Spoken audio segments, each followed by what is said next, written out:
महायोगपीठे तटे भीमरज्यां वरं पुण्डरीकाय दातुं मुनीन्द्रं समागत्य तिष्ठन्तमानन्दकन्दं परब्रह्मलिङ्गं भजे पाण्डुरङ्गं। మిత్రులందరికీ రామకృష్ణ హరి రామ్ రామ్ నమస్కార్. మేము నిన్నటి రోజు సోలాపూర్ నుంచి బయలుదేరి పండరిపురం వస్తున్నాము.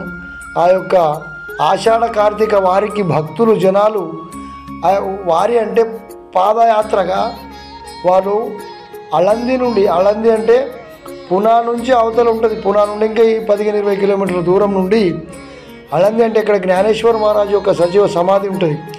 ఆ సమాధి నుండి ఆ యొక్క దిండిని అనేది బయలుదేరుతుంది. ఆ దిండితో సహా కొన్ని వేల మంది లక్షల మంది ఆ దిండిలో కలిసి రామకృష్ణ హరి జయ జయ రామకృష్ణ హరి జ్ఞానోబా మావులి తుకారాం అంటూ నివృత్తి జ్ఞానదేవ్ సోపాన్ ముక్తబాయ్ ఏకనాథ్ నామదేవ్ తుకారాం అని ఆ యొక్క గురువుల యొక్క నామాన్ని ఉచ్చరిస్తూ ఆ యొక్క పండరిపురంకు పాదయాత్రగా బయలుదేరి వస్తున్నారు. మార్గమధ్యంలో వాళ్ళను చూస్తూ మేము కూడా పండరిపురానికి వస్తున్నాము. అయితే వాళ్ళని వీడియో తీసుకుంటూ వస్తున్నాం మేము. ఈ జనాలు అక్కడి నుండి అలంది నుండి బయలుదేరినంటే మినిమం 15 రోజుల వరకు ఈ యొక్క అంటే ఆషాఢ ఏకాదశి రోజున ఈ పండరీపురం యొక్క పాండురంగ దర్శనమును ఖచ్చితంగా వాళ్ళు చేసుకోవాలి. కనుక వాళ్ళు మినిమం తక్కువ అంటే కూడా ఒక 15 రోజులుగా కాలినడకన వస్తూ ఉంటారు అన్నమాట. వాళ్ళు ఎక్కడి నుండో ఉంటారు, ఏ ఊరు వాళ్ళు ఉంటారు. తెలంగాణ, ఆంధ్ర, కర్ణాటక, మహారాష్ట్ర వాళ్ళ ఈ మొత్తం ఈ 4-5 రాష్ట్రాల జనాలు కూడా అందులో ఉంటూ రామకృష్ణ హరి అని బోలా పుండలీక వరదే హరి విఠల్ శ్రీ జ్ఞానదేవ తుకారాం అనే నినాదాలతోటి ఆ యొక్క అరణ్యం కూడా ఘోషిల్లేటట్లు ఆ యొక్క భగవన్నామం ఉచ్చరిస్తూ పాటలు పాడుకుంటూ భజన చేస్తూ ఈ యొక్క యాత్రలో బయలుదేరి వస్తున్నారు. ఇక మేము రావాల్సిన పండరిపురము వచ్చేసాము.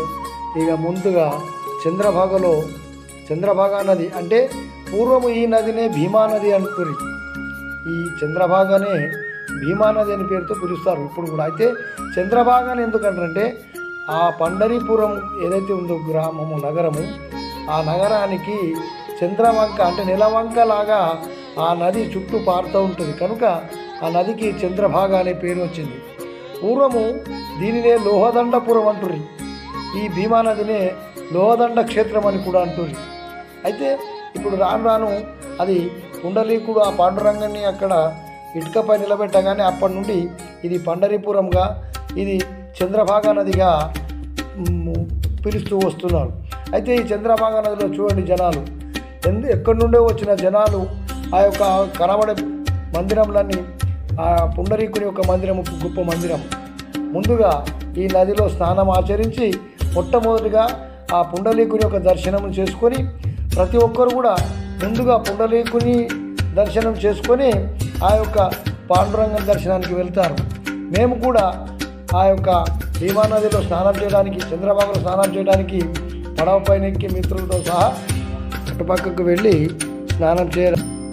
పుండరీకుడు ప్రతిరోజు ఆ కృష్ణునితోటి ఆడుకునేవాడు అన్నమాట. అయితే ఒకరోజు కృష్ణుడు వచ్చేవరకంటే పుండరీకుడు తన తల్లిదండ్రుల సేవలో నిమగ్నమై ఉన్నాడు. ఆ తల్లిదండ్రులు ఇంకా నిద్రపోలేదు.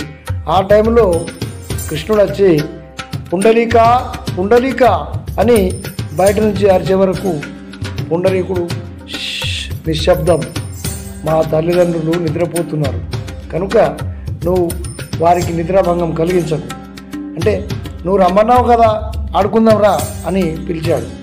అప్పుడు పుండలీకుడు అయ్యా నిన్ను రమ్మన్నది నిజమే, కానీ కొంచెం సేపు ఆగు, మా తల్లిదండ్రులను నిద్రపుచ్చి నేనే వస్తాను.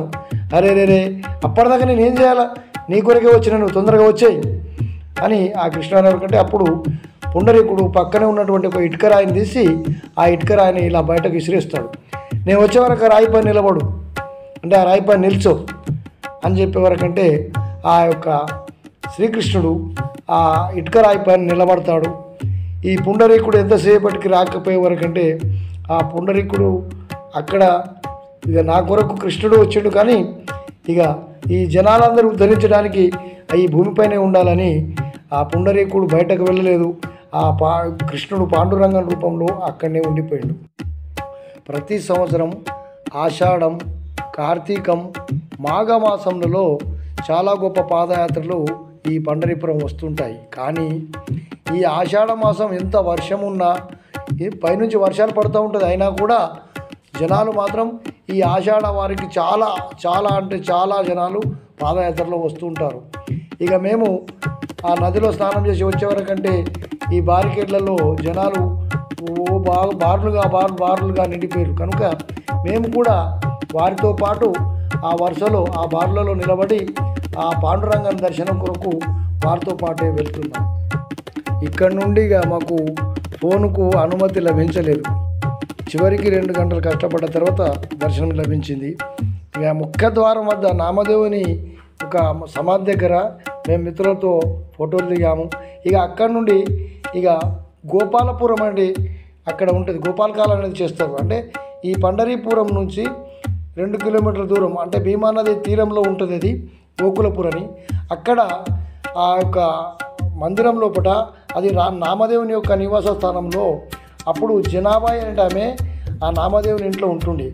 ఆ జనాబాయి వాడినటువంటి వస్తువులు అంటే రోలు కానీ రోకలి మరియు అప్పుడు వాడినటువంటి ఊయలలు వాటిని చూస్తూ భక్తులు కూడా వాటితో పాల్గొని ఆనందాన్ని పంచుకుంటారు.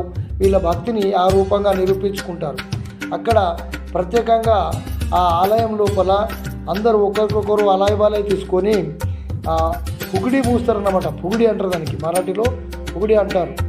దాన్ని ఎంతో ఆనందంతో ఉత్సాహంతో గోపాల గోపాల దేవకినందన గోపాల వసుదేవకినందన గోపాల అంటూ ఆనందంతో పాటలు పాడుకుంటూ ఉంటారు. చాలా సంతోషం. అందరికీ రామ